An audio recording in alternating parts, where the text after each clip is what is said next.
الحمد لله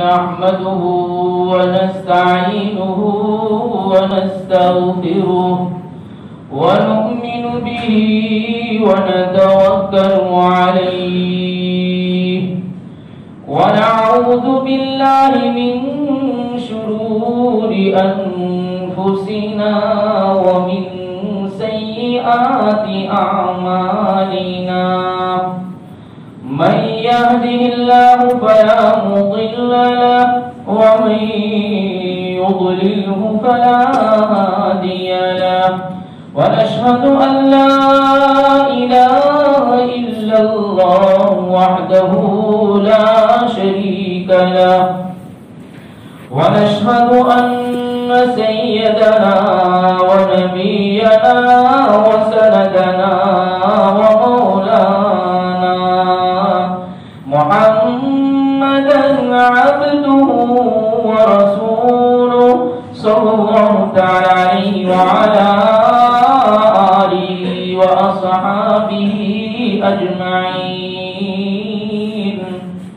أما بعد فأعوذ بالله من الشيطان الرجيم بسم الله الرحمن الرحيم لا يسمعون إلى الملأ الأعلى ويقذفون من كل جانب دحورا ولهم عذاب واصب إلا من خطف الخطفة فأتبعه شهاب ثاقب فاستفتهم أهم أشد خلقا أم من خلقنا إنا خلقناهم من طين لازب بل عجبت ويسخرون وإذا ذكروا لا يذكرون صدق الله العظيم.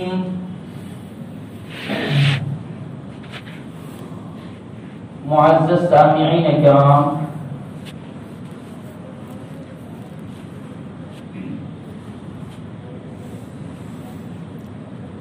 عقیدہ توحید کے متعلق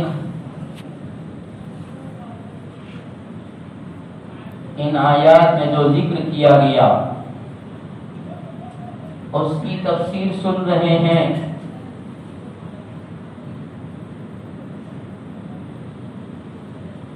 کہ شیاطین اوپر جانے کی کوشش کرتے ہیں اور جا کر کبھی کبھی کوئی بات پلے پڑ جاتی ہے اور سن لیتے ہیں تو اس بات کو لے کر آ کر کاہینوں کو بتا دیتے ہیں. قاضی عیاض رحمت اللہ علیہ جس کو صاحب تبیان القرآن بیان فرما رہے ہیں کہ عرب میں 3 قسم کے کاہن تھے، 3 قسم کے جوتش تھے. ایک قسم کہانت کی جوتشی کی یہ ہے کہ جن جب کسی کا دوست بن جاتا ہے، شیطان جب کسی کا دوست بن جاتا ہے اور وہ سمائے دنیا پر جا کر کوئی بات سن لیتا ہے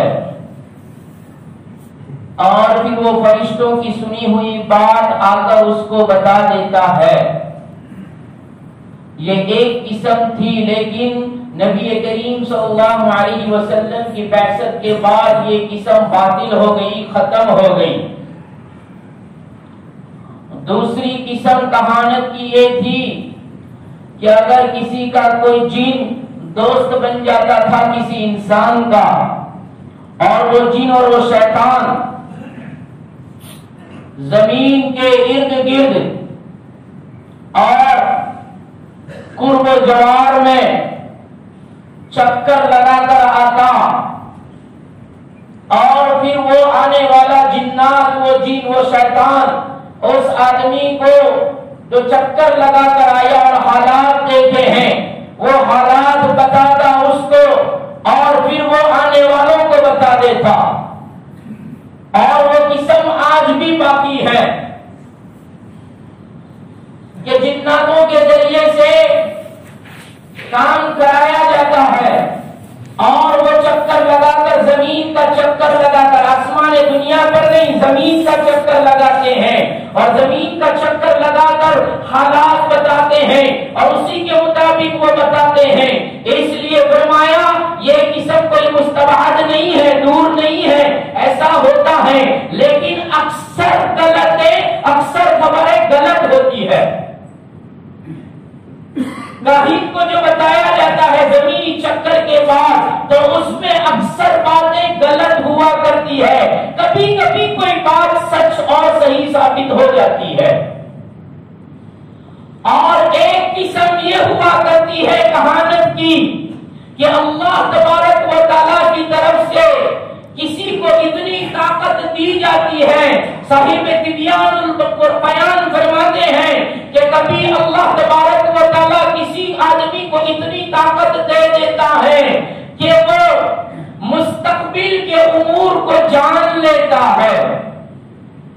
ایسے قیاسات اور ایسے مقدمات اور ایسے اسباب اللہ پیدا فرما دیتا ہے جن سے وہ آئندہ کی یعنی مستقبل کی کسی بات کا تعارف کر لیتے ہیں اور پھر وہ لوگوں کو بتاتے ہیں جن کو عراف کہا جاتا ہے۔ عراف یعنی کاہن، کہ اس طریقے سے مستقبل کی باتیں بتا دیا کرتا ہے، اس کو کاہن کہا جاتا ہے۔ لیکن ایسے کاہنوں کے پاس جانے سے شریعت نے منع فرمایا ہے۔ نبی کریم صلی اللہ علیہ وسلم نے فرمایا جو کاہن کے پاس جائے، جو جوتش کے پاس جائے اور کسی چیز کا سوال کرے، فرمایا اللہ اس کے 40 دن کی نمازیں قبول نہیں کرتا۔ یہ نبی کریم صلی اللہ علیہ وسلم کا فرمان ہے کہ جوتش کے پاس، کاہن کے پاس جانے سے بچو۔ لوگ بچوں کی تلاش میں اولاد نہیں ہوتی تو اولاد کی تلاش میں بوڑھوں کے پاس جاتے ہیں، جن کے پاس ایمان نہیں ہے، اسلام نہیں ہے، ان کے پاس جا کر اپنی اولاد کی تمنا کا اظہار کرتے ہیں اور کہتے ہیں ہمیں اولاد نہیں ہوتی، ہمارے لیے کچھ کرو۔ پھر وہ بوڑھا اور وہ غیر اپنے مذہب کے اعتبار سے اپنے بتوں کے نام لے کر نہ جانے کیسے کیسے عمل کرتا ہے اور اس کو ایمان والا وہاں جا کر اس کے پاس جا کر اپنے ایمان کا سودا کرتا ہے۔ نبی نے فرمایا صلی اللہ علیہ وسلم کاہن کے پاس، جوتش کے پاس مت جاؤ، اس کے پاس جا کر کسی چیز کا سوال کرنے سے تمہاری 40 دن کی نماز قبول نہیں ہوتی ہے۔ اسی طریقے سے حضرت عبداللہ ابن عمر رضی اللہ عنہ راوی ہے، فرماتے ہیں رسول کریم صلی اللہ علیہ وسلم نے فرمایا جو آدمی شراب پیتا ہے، دارو پیتا ہے اور اس کے بعد وہ توبہ کرتا ہے، اللہ اس کی توبہ کو قبول کرتا ہے، پھر دوسری مرتبہ شراب پیتا ہے اور شراب پینے کے بعد پھر توبہ کرتا ہے، پھر تیسری مرتبہ شراب پیتا ہے اور پھر توبہ کرتا ہے، اللہ اس کی توبہ تینوں مرتبہ قبول کرتا ہے، پھر چوتھی مرتبہ توبہ کرنے کے بعد شراب پیتا ہے، اللہ اس کی توبہ کو قبول نہیں کرتا اور اس کو خبار نامی دریا میں ڈالے گا۔ پوچھا کہ خبار نامی دریا کس کو کہتے ہیں تو فرمایا گیا جہنمیوں کے پیپ کا دریا ہے، جہنمیوں کو جو پیپ نکلے گا، پڑو نکلے گا، اس کا دریا ہے۔ اس دریے میں سے اس شراب پی کر مرنے والے کو اللہ وہاں سے پلائے گا، اور شراب پینے والے کی 40 دن کی نماز قبول نہیں ہوتی۔ اس کی بھی، اس کی بھی، کہانت کے لیے جانے والے کی بھی اللہ 40 دن تک کے لیے دعا قبول نہیں کرتا۔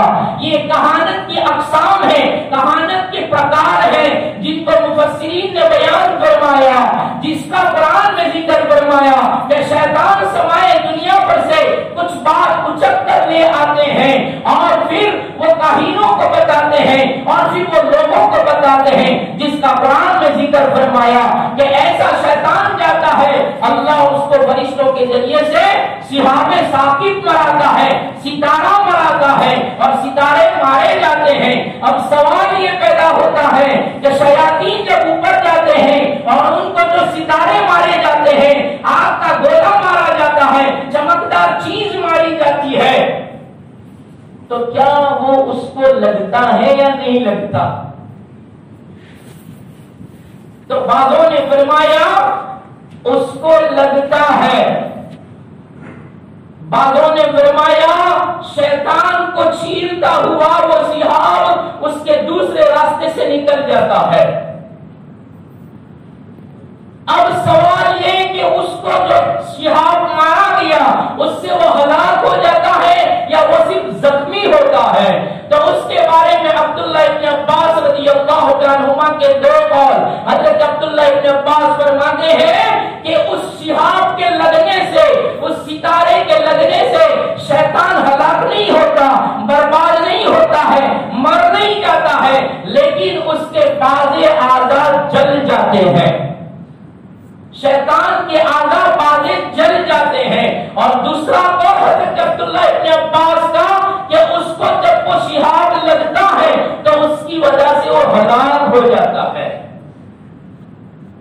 کہ وہ تارا اور وہ ستارہ اتنے زور سے اس کو لگایا جاتا ہے کہ اس کی وجہ سے وہ ختم ہو جاتا ہے۔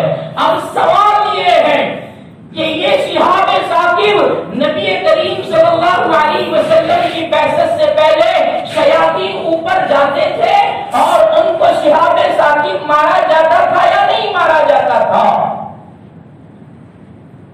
تو امام شافعی رحمۃ اللہ علیہ فرماتے ہیں کہ نبی کریم صلی اللہ علیہ وسلم کی بعثت سے پہلے جب شیطان اوپر جاتا تھا تو اس کو ٹارا نہیں مارا جاتا تھا۔ نبی کریم صلی اللہ علیہ وسلم کی بعثت کے بعد، نبی کی ولادت کے بعد شیطان کو ستارہ اور سحاب ثاقب مارنے کا سلسلہ شروع ہوا، اس لیے کہ جب پہلی مرتبہ مکہ والوں نے یہ تارا جلتے ہوئے اور گرتے ہوئے دیکھا اور اس کی چمک کو دیکھا تو انہوں نے اپنے مویشیوں کو، اپنے جانوروں کو چھوڑ دیا اور اپنے غلاموں کو آزاد کر دیا اور سمجھے کہ قیامت آ گئی، اب سب ختم ہو جائے گا، اس لیے انہوں نے اپنے جانوروں کی رسیاں چھوڑ دی اور ان کو اپنے کھوتوں سے چھوڑ دیا گیا اور دوڑے ہوئے عبد لیل ان کا کاہن تھا، عبد یا لیل اس کا نام تھا، اور عبد یا لیل میں تعریف والا بھی تھا، اور یہ عبد یا لیل دوسرا ہے۔ یہ عبد یا لیل کے پاس دوڑے ہوئے آئے اور آ کر کہنے لگے، اس لیے کہ وہ عبد یا لیل جو تھا وہ نابینا تھا، ان کا کاہن ان کا جوتش اندھا تھا، وہ عبد یا لیل کے پاس آئے اور آ کر کہنے لگے، آج تو ایسا ہوا، آج کی رات میں ہم نے دیکھا کہ ایک تارا گرا اور روشنی ہوئی اور یہ ہم نے ایک عجیب منظر دیکھا جس کی وجہ سے لگتا ہے قیامت آ گئی، اس لیے ہم نے ہمارے مویشیوں کو چھوڑ دیا، ہم نے ہمارے غلاموں کو، نوکروں کو آزاد کر دیا۔ تو عبد یا لیل نے کہا، سوچو اور غور و فکر کرو کہ جو تارا گرا ہے وہ مشہور و معروف تارے ہیں جس سے آسمان دنیا کو مزین کیا گیا ہے، کیا وہ مشہور و معروف تارا گرا ہے؟ اگر وہ تارا گرا ہے تو سمجھو قیامت آ گئی، اور اگر مشہور و معروف تارا نہیں گرا ہے تو سمجھو کوئی حادث پیش آیا ہے۔ سب نے سوچنے کے بعد کہا کہ وہ معروف تارا نہیں گرا ہے، تو عبد یا لیل نے کہا کہ یہ کوئی حادث پیش آیا ہے۔ اس کے بعد پتا چلا کہ مکہ میں آمینہ کے گھر میں بچہ پیدا ہوا ہے، تو نبی کی ولادت کے بعد پہلا تارا گرا ہے اور شہاب ثاقب شیطان کو مارا گیا، اس سے پہلے نہیں مارا جاتا تھا۔ علامہ ابن جوزی رحمت اللہ علیہ فرماتے ہیں کہ نبی کریم صلی اللہ علیہ وسلم کی ولادت کے 20 دنوں کے بعد یہ ستارے کے گرنے کا موقع اور پہلا واقعہ پیش آیا، نبی کی ولادت کے 20 دنوں کے بعد۔ لیکن مشہور قول یہ ہے، مفسرین نے فرمایا مشہور قول یہ ہے کہ نبی کی بعثت سے پہلے بھی شیطان کو شہاب ثاقب مارا جاتا تھا، اور بعض سیرت کی کتابوں میں آیا جس کو مفسرین نے ذکر فرمایا، صحیح طبیان القرآن و طبیان البیان فرماتے ہیں کہ حضرت داؤد حضرت عیسیٰ علیہ السلام کی بعثت سے پہلے شیطان ابلیس 7 آسمانوں پر جاتا تھا۔ جس دن حضرت عیسیٰ علیہ السلام کی پیدائش ہوئی اس کو 3 آسمانوں میں جانا بند کر دیا گیا، 4 آسمانوں تک جا سکتا تھا، اس کے بعد والے 3 آسمانوں میں اس کا پہنچنا، اس کا جانا ممنوع کر دیا گیا، بندش لگا دی گئی۔ اور جس دن نبی کریم صلی اللہ علیہ وسلم کی بعثت اور ولادت ہوئی اس دن کے بعد 7واں آسمان پر جانا اس کا بند کر دیا گیا۔ پھر اس کے بعد وہ جانے کی کوشش کرتا ہے اور فرشتوں کی بات اچک کر لانے کی بات کوشش کرتا ہے، جس کو قرآن نے بیان فرمایا لا يسمعون الى الملأ الاعلى ويقذفون من كل جانب دحورا، نہیں سن سکتا ملأ اعلیٰ کی بات کو، فرشتوں کی بات کو شیطان ابلیس نہیں سن سکتا، لیکن پھر بھی وہ کوشش کرتا ہے۔ مفسرین نے فرمایا، معالم عرفان فرماتے ہیں، صحیح طبیان البیان فرماتے ہیں، ساروں نے بیان فرمایا آج بھی وہ کوشش کرتا ہے۔ اس سے ہم کبھی کبھی تارے کو گرتا ہوا دیکھتے ہیں تو اس وقت کیا کرنا چاہیے؟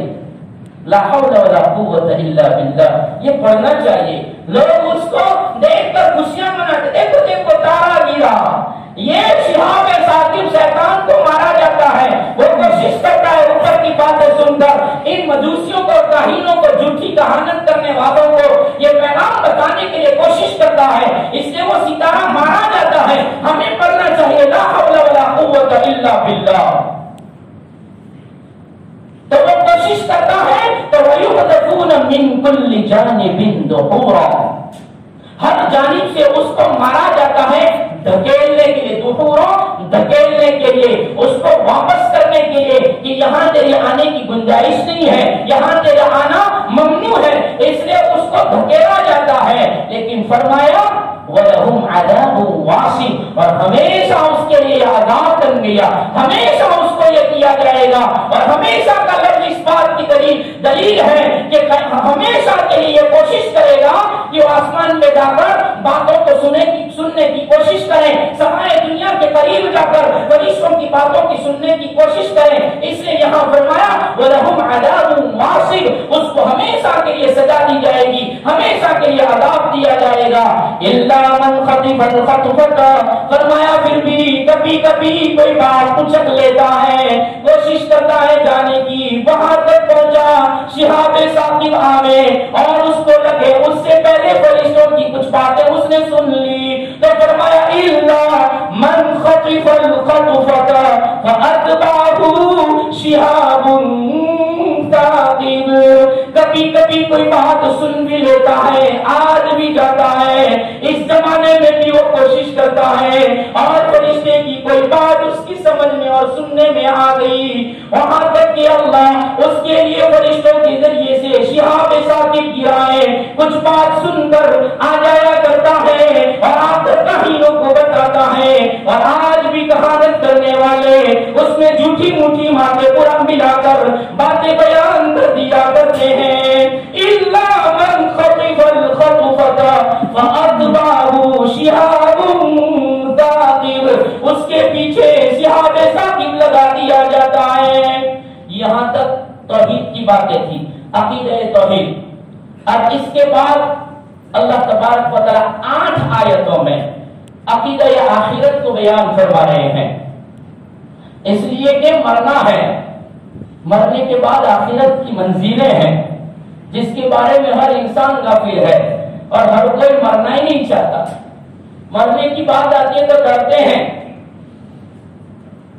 اللہ تبارک و تعالی عقیدہ آخرت کو قرآن میں ہر سورت میں بیان فرماتا ہے تاکہ انسان کو آخرت سامنے رہے، آخرت کا استحضار رہے، مرنے کا استحضار رہے، اور زندگی کے اندر زندگی ہی دنیا ہی سب کچھ ہے، اس کا استحضار دلوں میں بیٹھا ہے، اور وہ جو دلوں میں دھڑ کر کیے ہوئے ہیں وہ نکلے اور آخرت کا استحضار پیدا ہو۔ اس لیے اللہ تبارک و تعالی عقیدہ آخرت کو بیان فرماتا ہے، اس میں سب سے پہلی بات اللہ فرما رہے ہیں فَاسْتَفْتِهِمْ أَهُمْ أَشَدُّ خَلْقًا أَمْ مَنْ خَلَقْنَا۔ مکہ والے بات نہیں مانتے، کفار مکہ نبی کا پیغام نہیں سمجھتے، اور نبی سمجھاتے ہیں، آخرت بتاتے ہیں، مرنا بتاتے ہیں، مرنے کے بعد کی زندگی کا بیان کرتے ہیں۔ عالم میں برزخ تھا، قبر کے صندوق چیتا جلا دیا گیا اور راکھ کر دی گئی، مٹی کر دی گئی، دبا دیا گیا، دفن کر دیا گیا، زمین کے حوالے کر دیا گیا، سپرد خاک کر دیا گیا، یہ سارا کر دیا گیا۔ اب وہ مکہ والے کہتے ہیں سپرد خاک ہونے کے بعد، جلنے کرنے کے بعد، سڑنے کے بعد دوسری مرتبہ کی زندگی نہیں، آخرت کا ان کو استحضار نہیں ہے، آخرت کو نہیں مانتے۔ وہ سمجھتے ہیں دنیا میں آئے، دنیا میں رہیں گے، کھائیں گے، پیئیں گے، مزے اڑائیں گے، ایک وقت آئے گا آنکھیں بند ہو جائے گی، دھڑکن بند ہو جائے گی، دل کا دھڑکنا بند ہو جائے گا، پاؤں کا چلنا بند ہو جائے گا، آنکھوں کی ٹک ٹکی بند ہو جائے گی، سانس کا لینا بند ہو جائے گا، کاربن ڈائی آکسائڈ نکلنا بند ہو جائے گا، آکسیجن کا اندر جانا بند ہو جائے گا، پھیپھڑے کھل جائیں گے، پھیپھڑوں میں سانس لینے کی سکت باقی نہ رہے گی، اور لوگ کہیں گے اب انتظار کرو آنکھیں بند ہونے کا، اب انتظار کرو سانسیں رکنے کا، اب انتظار کرو دل کی دھڑکن کے بند ہونے کا۔ ابھی تو صرف دھڑکن چلتی ہے، آنکھیں بھی بند ہے اور سانس بھی نہیں لی جاتی، آکسیجن لگایا ہے اور آکسیجن سے اس کی دھڑکنیں چلتی ہے۔ گھر والوں نے کہا آکسیجن نکال دو، آکسیجن نکالا تو کہا گیا یہ تو مردہ پڑا ہوا ہے، استحضار نہیں تھا، کہتے تھے کہ نہیں ہے، یہ مر جائیں گے، گل جائیں گے۔ فَاسْتَفْتِهِمْ أَهُمْ أَشَدُّ خَلْقًا أَمْ مَنْ خَلَقْنَا۔ کیا قرآن بیان کرتا ہے آخرت کا، عقیدہ بیان کرتا ہے، اور نبی جی اور میرے حبیب جی پوچھ لیجئے نا اہل مکہ سے، فَاسْتَفْتِهِمْ، ان سے پوچھئے، کن سے؟ مکہ والوں سے، مشرکین مکہ سے پوچھئے، آپ کے خاندان والوں سے پوچھئے، آپ کی دشمنی رکھنے والوں سے پوچھئے، کیا پوچھے؟ اَهُمْ أَشَدُّ خَلْقًا أَمْ مَنْ خَلَقْنَا۔ کیا تم کو پیدا کرنا مشکل ہے یا بڑے بڑے اجسام والی مخلوق کو پیدا کرنا مشکل ہے؟ تم پہلے سن چکے ہو ہم نے آسمان بنایا، زمین بنائی، آسمان و زمین کے درمیان کی ساری چیزیں بنائی، تخت السما بنایا، فوق السما بنایا، سارا بنایا، سارا تم نے پہلے سن لیا، عقیدہ توحید میں سن لیا، رب السماوات والارض وما بینہما ورب المشارق انا زینا السماء الدنیا بزینت الکواکب۔ اتنی ساری مخلوقات ہم نے بنائی، ایسا آسمان بنایا جہاں کہیں بھی تمہیں ستون نظر نہیں آئے گا، کہیں بھی کھمبا نظر نہیں آئے گا، کہیں بھی ٹیکا نظر نہیں آئے گا، کہیں بھی پتن نظر نہیں آئے گی، کہیں بھی تار نظر نہیں آئے گا، کہیں بھی سوراخ نظر نہیں آئے گا۔ اتنا بڑا آسمان بنایا، جتنی بڑی دنیا اتنا بڑا آسمان بنایا، یہ تو تم سے بہت بڑا ہے۔ زمین کو ہم نے بچھا دیا، اور کیسی زمین بنائی، ارے کھودتے ہی جاؤ، لگاتے ہی جاؤ، اندر تک زمین ہی زمین نظر آئے گی۔ یہ کس نے بنایا؟ اتنی بڑی بڑی مخلوقات بنائی۔ امن خلقنا، کیا ان بڑے بڑے آسمانوں کو بنانا مشکل ہے یا 6 فیٹ کے انسان کو بنانا مشکل ہے؟ اللہ سمجھا۔ مکہ والوں سے پوچھو کیا تمہارا پیدا کرنا، تم تو بہت کمزور مخلوق ہو۔ وَكَانَ الْإِنسَانُ ضَعِيفًا، انسان کو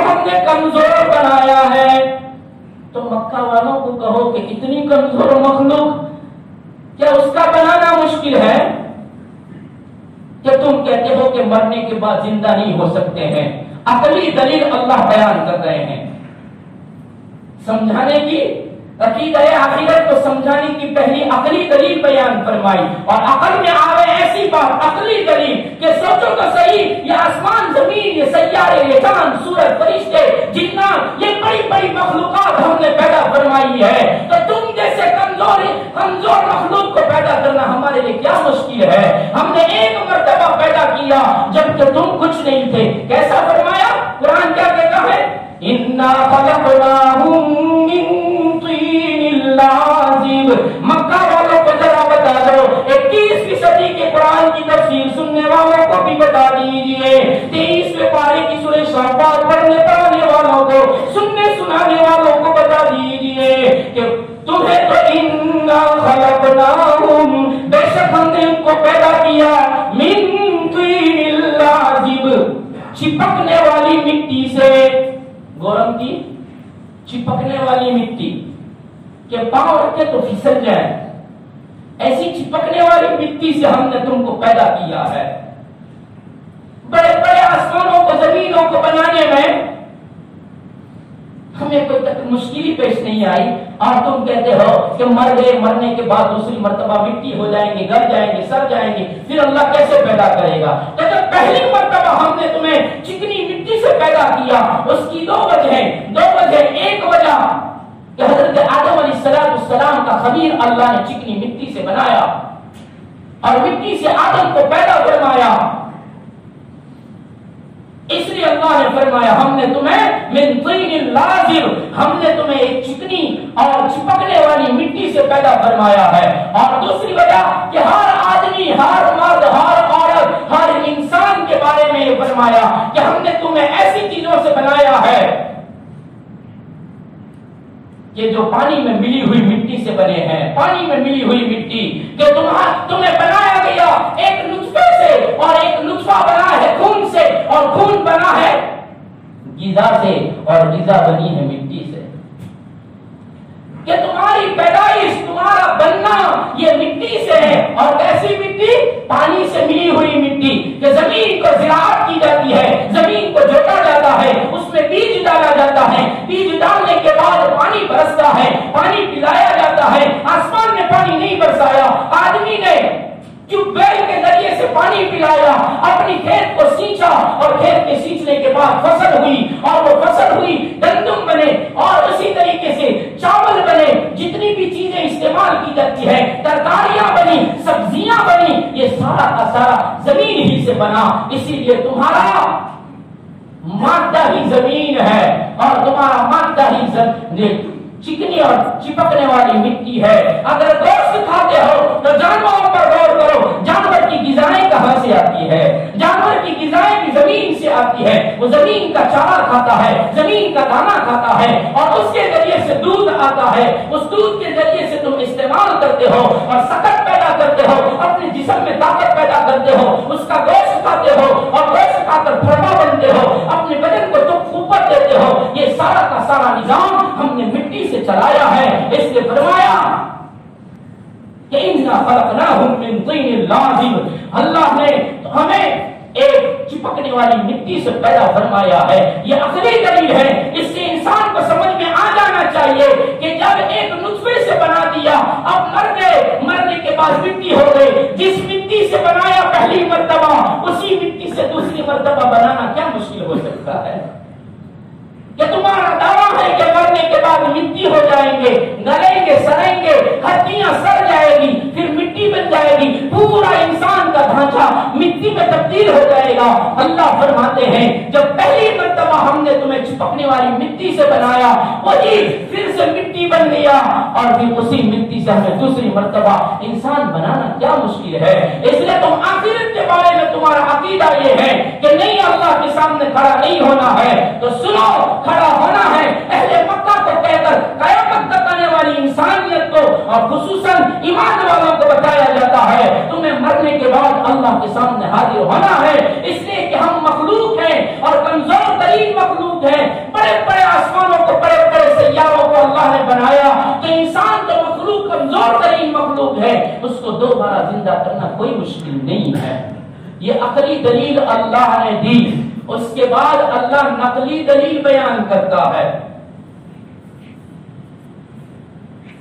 وہ نقلی دلیل بیان کرنے سے پہلے ان کا جو رد عمل تھا مکہ والوں کا، اس کا اللہ ذکر فرماتے ہیں.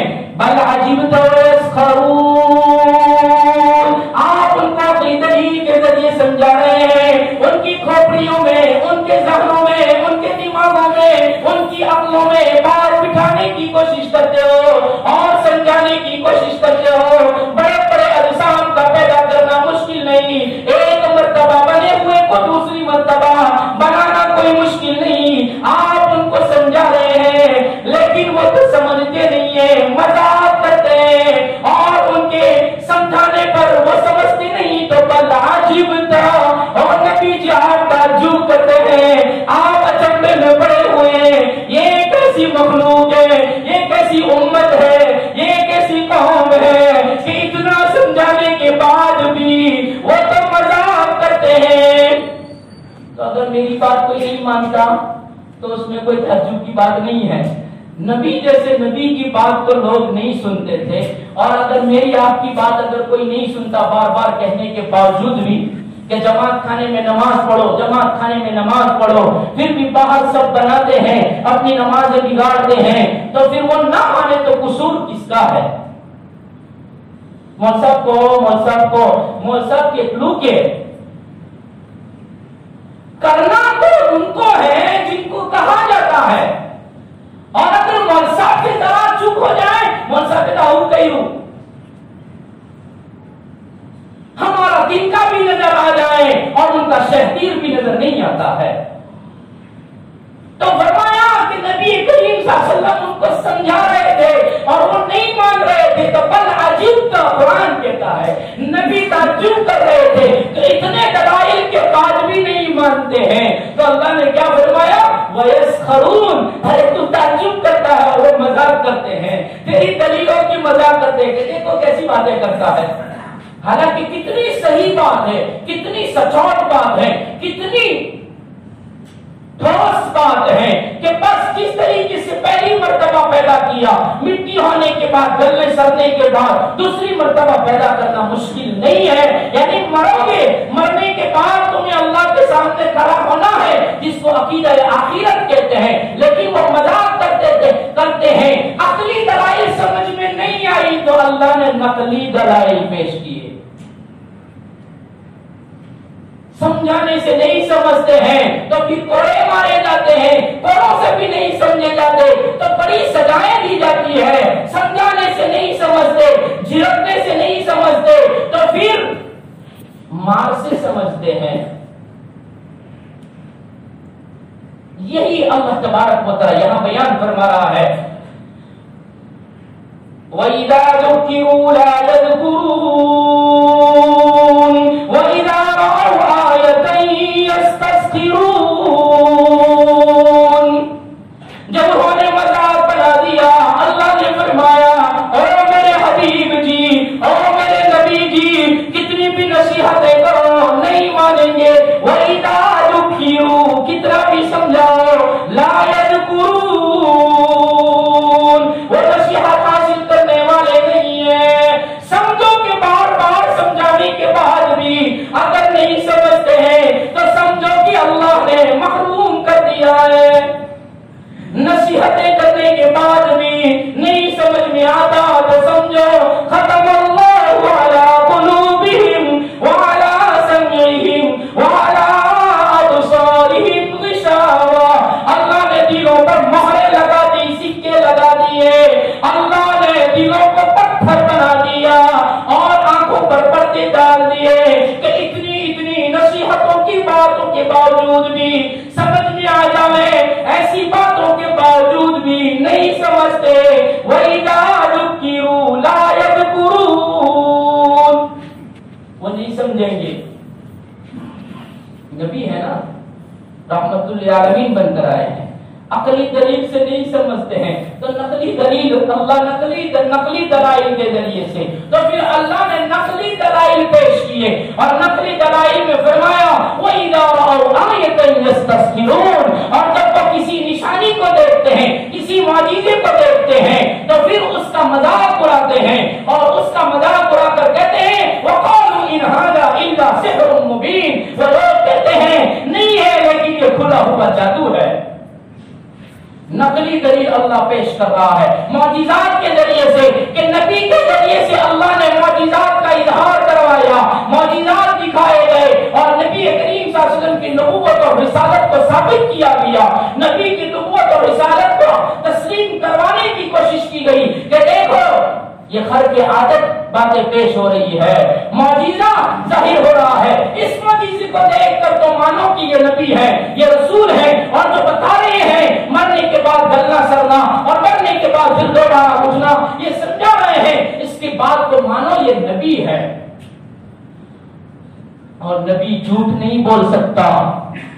مفسرین نے لکھا کہ اللہ نقلی دلائل دے کر بتا رہا ہے نبی جھوٹ نہیں بول سکتا، اس لیے کہ اس پر اللہ کی طرف سے اترتا ہے، اللہ کی طرف سے پیغام اتارے جاتے ہیں، اللہ کی طرف سے وحی اتاری جاتی ہے، اس لیے وہ جو کچھ کہتا ہے وہ سچ کہتا ہے، وہ کہتا ہے مرنا ہے اور قیامت ہے، قیامت کی نشانیاں ہیں اور اس کے بعد حساب کتاب ہے، جنت جہنم ہے، یہ سارا جو کچھ بھی وہ کہہ رہا ہے وہ نبی ہونے کی حیثیت سے کہہ رہا ہے اور نبی ہونے اور رسول ہونے کے اعتبار سے سمجھا رہا ہے۔ اس کی بات کو سمجھو، اس بات کو سمجھنے کی بجائے وہ لوگ مذاق کر رہے تھے۔ کیسے کیسے معجزے؟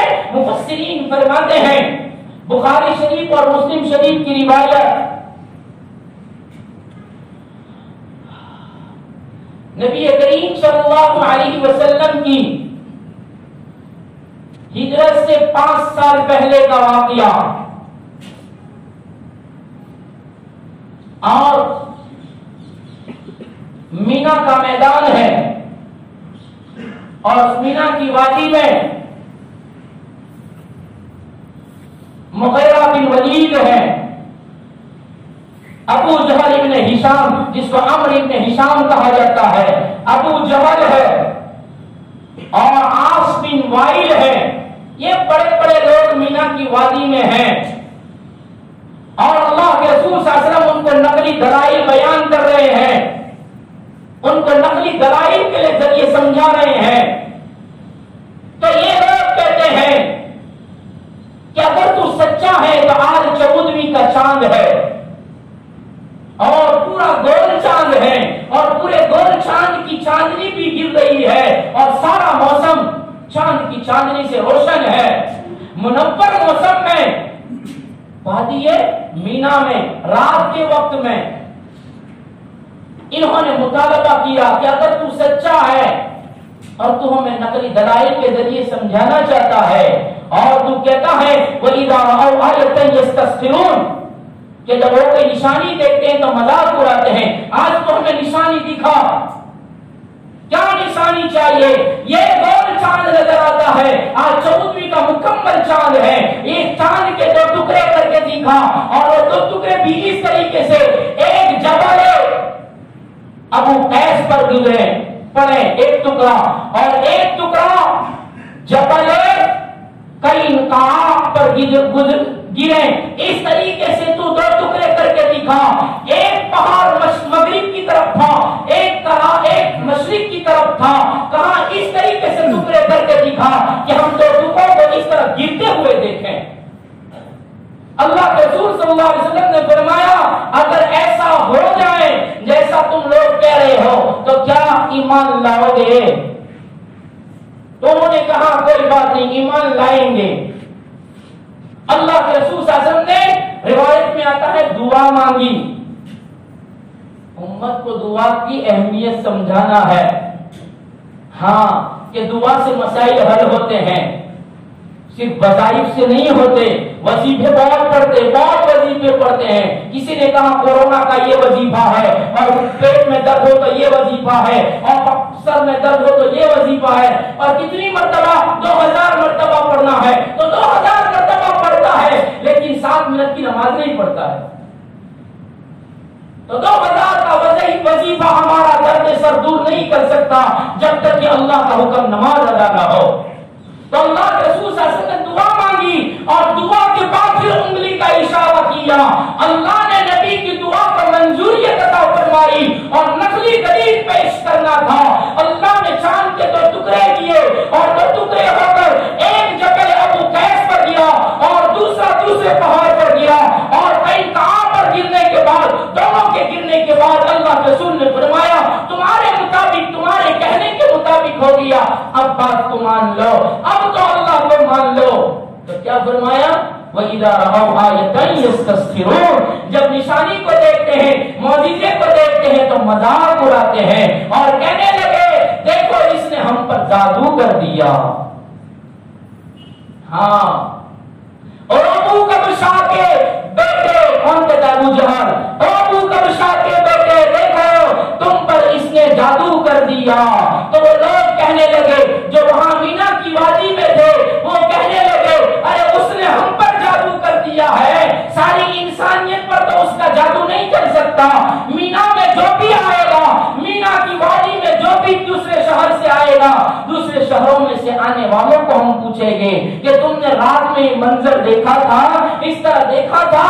جب دوسرے دن مینا کی وادی میں اطراف و اکناف سے دوسرے شہروں سے لوگ آئے تو یہ لوگ آنے والوں سے پوچھ رہے ہیں مینا کی وادی میں تمہیں اس وقت اجازت ملے گی، پہلے ہمارے سوال کا جواب دو۔ کیا سوال ہے؟ لوگ پوچھتے تو کہہ رہے ہیں کہ کیا تم نے رات میں شق القمر ہوتے ہوئے دیکھا ہے، چاند کے ٹکڑے ہوتے ہوئے دیکھا ہے؟ تو آنے والا جس سے بھی پوچھتے ہیں کہا ہم گھر کے باہر تھے، 14ویں کا رات چاند تھا اور ہم نے دیکھا کہ ایک دم 2 ٹکڑے ہوئے اور دونوں ٹکڑوں کو ایک کو مشرق کی طرف جاتے ہوئے دیکھا، ایک کو مغرب کی طرف جاتے ہوئے دیکھا، یہاں تک کہ مشرق اور مغرب میں ڈوب بھی گئے اور ڈوبنے کے بعد تھوڑی دیر کے بعد نکلے اور پھر جس طرح جہاں بیچ آسمان میں تھے وہاں آ کر پھر وہ دونوں ٹکڑے مل بھی گئے اور جیسا پورا گول تھا ایسا گول بن گیا۔ ہم نے پورا دیکھا ہے۔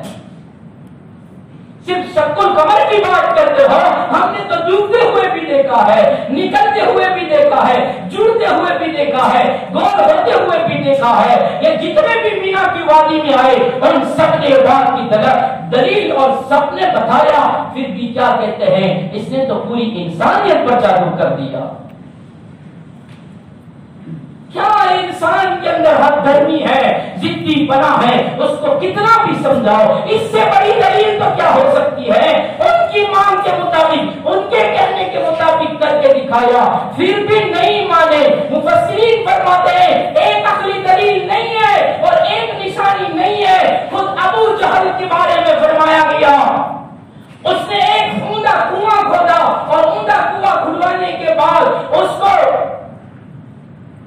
ڈھانک دیا گیا، اس کے اوپر مٹی ڈال دی گئی تاکہ اجنبی آئے اس کو پتہ نہ چلے کہ اس کے نیچے کنواں ہے۔ لکڑیاں رکھوائی، اس کے اوپر مٹی رکھوائی اور برابر کر دیا، زمین کے ہموار کر دیا، کسی کو پتہ ہی نہ چلے۔ اور اس کے بعد اس نے کہا جاؤ محمد کے پاس اور اس کو کہو ابو جہل بیمار ہو گیا ہے۔ لوگوں نے کہا، اس کے چلو چپاتوں نے کہا کہ آپ کا تو اس کے ساتھ بہت بڑی دشمنی ہے اور آپ کے پاس آپ کی خبر لینے وہ کیسے آئے گا؟ دشمن کی خبر لینے کون جاتا ہے؟ آپ نے تو ان کو ستانے میں کوئی دقیقہ نہیں چھوڑا ہے، کوئی گھڑی نہیں چھوڑی ہے اور آپ ان کو کہلوا رہے ہیں کہ جاؤ ابو جہل کو کہو، محمد کو کہو کہ ابو جہل بیمار ہے، تیرا چچا بیمار ہے۔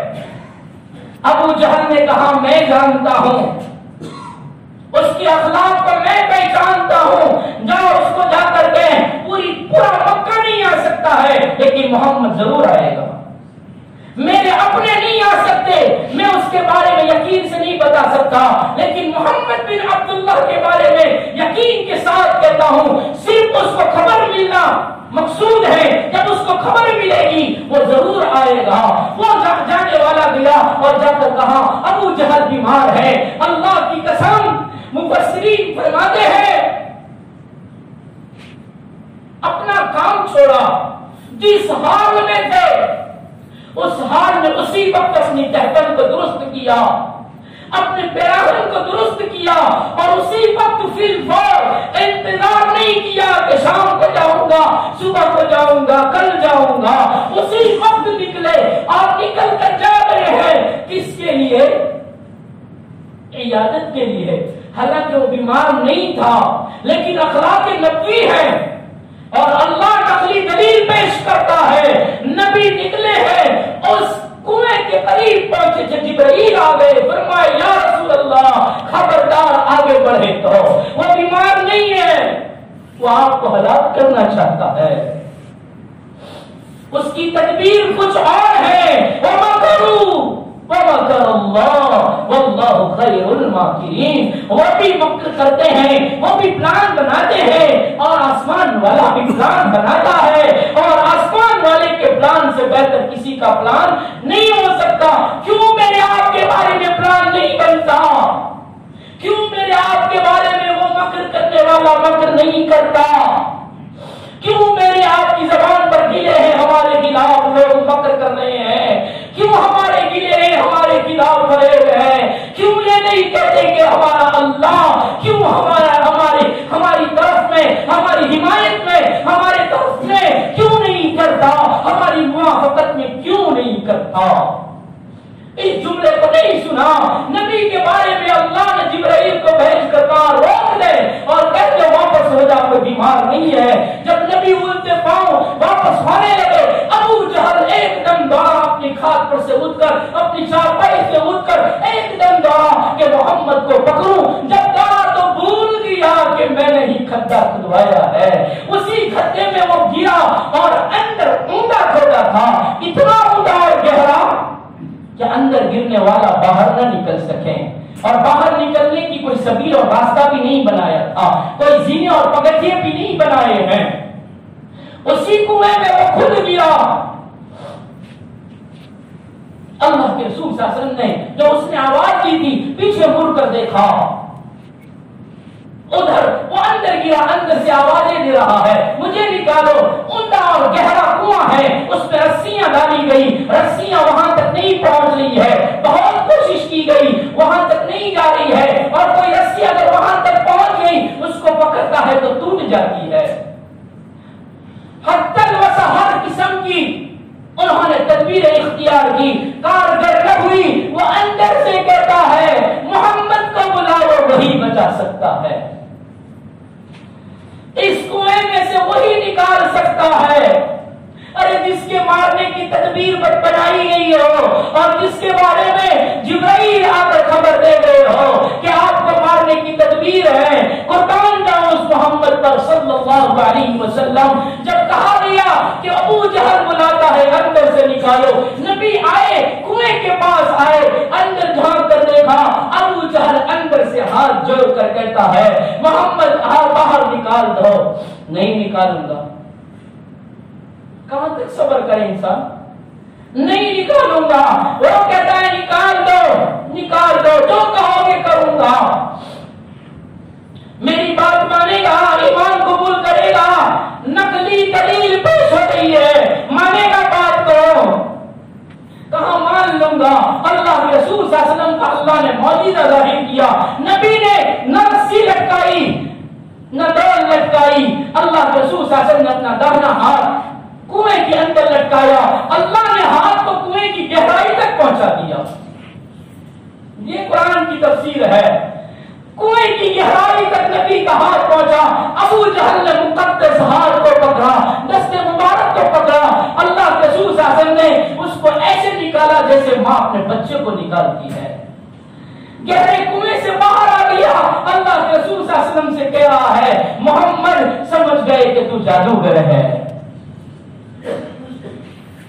ہاتھ جوڑ کر کہتا تھا تیری بات مانیں گے۔ باہر آ گیا تو کہنے لگا تو جادوگر ہے۔ اسی کو اللہ فرماتے ہیں وَإِذَا رَأَوْا آيَةً يَسْتَسْخِرُونَ، جب کسی معجزے کو دیکھتے ہیں، اتنا بڑا معجزہ دیکھا، ایک ہاتھ گہرائی تک پہنچ جائے اور ماں بچے کو جیسے اٹھائے ایسے اٹھا لیے جائے، پھر بھی بہارا کر گئے، یستسخرون، مزہ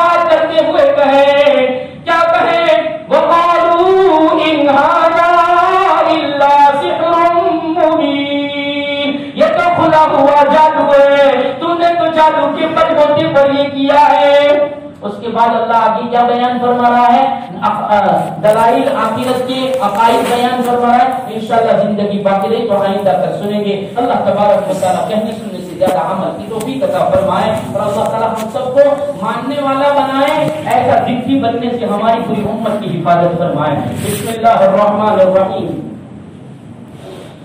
الحمد للہ رب العالمین، الحمد للہ حمدا کثیرا طیبا مبارکا فیہ، سبحان اللہ وبحمدہ سبحان اللہ العظیم۔ اللہم صل علی سیدنا محمد وعلی آل سیدنا محمد وبارک وسلم۔ یا ارحم الراحمین ارحمنا ویا اکرم الاکرمین اکرمنا، ظلمنا انفسنا وان لم تغفر لنا وترحمنا لنکونن من الخاسرین۔ نستغفر اللہ ربنا من كل ذنب ونتوب الیہ، نستغفر الله ربنا من كل ذنب ونتوب إليه، نستغفر الله ربنا من كل ذنب ونتوب إليه۔ یا اللہ روزے کی حالت میں، موسم گرما کی گرمی میں، اے اللہ ہم چپک رہے ہیں، گلے سکھ رہے ہیں، اے اللہ پیٹ چپک رہے ہیں، یا اللہ ایسی حالت میں، یا اللہ عصر کے بعد کے وقت میں، یا اللہ عقیدہ توحید اور عقیدہ آخرت سننے کے بعد یا اللہ ہم نے دامن پسارے ہیں، ہاتھوں کو کشکول بنائے ہیں، یا اللہ اتنا بڑا مجمع آپ کے در پر آیا ہے اور سب نے یا اللہ اپنے آپ کو فقیر بنا کر آپ غنی کے سامنے لا کر کھڑا کر دیا ہے اور غنی آپ کا کام دینا ہے۔ ہم سب فقیروں کا کام لینا ہے۔ اے اغنى الاغنیاء، اے صمد اللہ، اے لم یلد ولم یولد اللہ، اے ولم یکن له کفوا اللہ، آپ کے بندوں کی پکار سن لیجئے، آپ کے بندوں کی مانگیں پوری کر دیجئے۔ اے اللہ دکھی بندے ہیں، اے اللہ یہ نبی کی امت اور دکھی ہے، اے اللہ نبی نے اس امت کو بھائی کہا ہے، یا اللہ ہمیں بھائی کہا ہے، یا اللہ نبی کے اس بھائی ہونے کا واسطہ اے اللہ ہمارے حال پر رحم فرما دیجئے۔ یا اللہ دکھے آپ ہی کو سناتے ہیں، آپ ہی دور کرنے والے ہیں، یا اللہ ہماری موافقت میں آپ مکر کر دیجئے، یا اللہ ہماری موافقت میں یا اللہ آپ اپنی تدبیریں چلا دیجئے، یا اللہ ہمارے خلاف تدبیریں کرنے والوں کی تدبیریں ناکام کر دیجئے، یا اللہ ان کی تدبیریں توڑ دیجئے، یا اللہ آپ ہی ہمارے رب ہے، یا اللہ آپ ہی ہمارے کارساز ہے، آپ ہی مشکل کشا ہے، آپ ہی حاجت روا ہے، سن لیجئے اے واحد احد صمد اللہ، ہمیں معاف فرما دیجئے، اے غفور رحیم اللہ، اے غفار الذنوب اللہ، اے ستار العیوب اللہ، آج تک عیوب پر ستاری فرمائی ہے، اے اللہ موت تک ستاری فرمائی ہے، اے اللہ میدان محشر میں بھی ستاری فرمائی ہے، یا اللہ نبی کے سامنے ذلیل ہونے سے بچا لیجئے، یا اللہ وہاں بھی ستاری کی چادر کی عہد میں جنت الفردوس کا فیصلہ کر دیجئے، یا اللہ مراحیم خسروانہ فرما دیجئے، اے اللہ راضی ہو جائیے، راضی ہو جائیے، راضی ہو جائیے، اے اللہ آپ کے گھر کا احترام نصیب فرما دیجئے، یا اللہ جب بے حرمتیاں ہونے لگی تو مولا گھروں سے دور کیا جا رہا ہے، یا اللہ بے حرمتیاں آج تک کوئی اس کو معاف کر دیجئے، یا اللہ مسجدوں کا احترام دے دیجئے، صوم و صلاۃ کی پابندی دے دیجئے، یا اللہ راضی ہو جائیے، مبارک مہینے کا واسطہ دیتے ہیں، مبارک مہینے کا واسطہ دیتے ہیں، ہدایتیں دے دیجئے، صراط مستقیم پر چلا دیجئے، صراط مستقیم پر چلا دیجئے، صراط مستقیم پر چلا دیجئے، صراط مستقیم پر استقامت دے دیجئے، اخلاص و للہیت دے دیجئے، تقویٰ طہارت دے دیجئے، مرحومین کی مغفرت فرمائیے، بیماروں کو عافیت عطا فرمائیے، یا اللہ کلی عافیت عطا فرمائیے،